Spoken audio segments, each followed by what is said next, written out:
ایک بزرگ فرماتے تھے کہ میں نہیں سمجھتا تھا کہ یہ قرآن نے جو کہا ہے کہ انسان خسارے میں ہے، یہ خسارہ کیا ہے؟ تو میں ایک دن سمرقند کے بازار سے گزر رہا تھا، وہاں ایک آدمی پتھر کی سل کے اوپر برف رکھ کے بیچ رہا تھا اور ساتھ آواز لگا رہا تھا کہ او گزرنے والوں، میرے پہ ترس کھاؤ، میں ایک ایسا تاجر ہوں جس کا راس المال پگھل رہا ہے، تو مجھ سے برف خرید لو تاکہ میں خسارے سے بچ جاؤں، کیونکہ برف ایک ایسا سودا ہے جو گاہک کا انتظار نہیں کرتا۔ آپ کوئی اور چیز بیچتے ہیں، آپ کپڑا بیچتے ہیں، آپ پیٹرول بیچتے ہیں، آج گاہک نہیں آیا، ہو سکتا ہے کل پڑا 2 روپے مہنگا ہو جائے تو آپ کو فائدہ ہو جائے گا، لیکن آج برف نہیں بکی تو کل برف مہنگی بھی ہو جائے گی، تو کل برف ہی نہیں ہوگی تو فائدہ کیا ہوگا؟ تو وہ شخص آواز لگا رہا تھا، برف بیچ رہا تھا اور ساتھ کہہ رہا تھا لوگوں میرے پہ ترس کھاؤ، جلدی جلدی مجھ سے برف خرید لو۔ تو کہتے ہیں جب میں نے یہ آواز سنی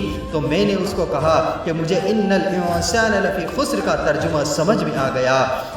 جس طرح تیری برف پگھلتی جا رہی ہے میری زندگی بھی پگھلتی جا رہی ہے، برف قطرہ قطرہ پگھل رہا ہے اور میری زندگی سانس سانس پگھل رہی ہے، اور اگر تو اب برف کے بدلے میں کوئی درہم کوئی دینار لے لیتا ہے تو تجھے فائدہ ہو جائے گا، اور میں بھی سانسوں کے بدلے میں درود پڑھ لیتا ہوں، کوئی سجدہ کر لیتا ہوں، کسی دکھی کی مدد کر دیتا ہوں تو میری بھی سانسیں کام آ گئی، ورنہ جس طرح تیری برف پگھلتی جا رہی ہے میری زندگی بھی پگھلتی جا رہی ہے۔ تو یہ تیزی کے ساتھ کٹنے والا وقت ہے جو خسارے کا شکار ہو رہا ہے، لیکن ہم اس خسارے سے اپنی زندگی کو بچا کیسے سکتے ہیں؟ تو اللہ تعالیٰ نے اس کا علاج بھی قرآن میں خود ہی بتا دیا، کہا بے شک انسان خسارے میں ہے، اس کی زندگی ٹوٹ رہی ہے، وہ سانس سانس کر کے اپنے آپ کو توڑ رہا ہے، لیکن اگر وہ خسارے سے بچنا چاہتا ہے تو کہا وہ محمد عربی کے دامن کو پکڑ لو، تم خسارے سے بچ جاؤ گے۔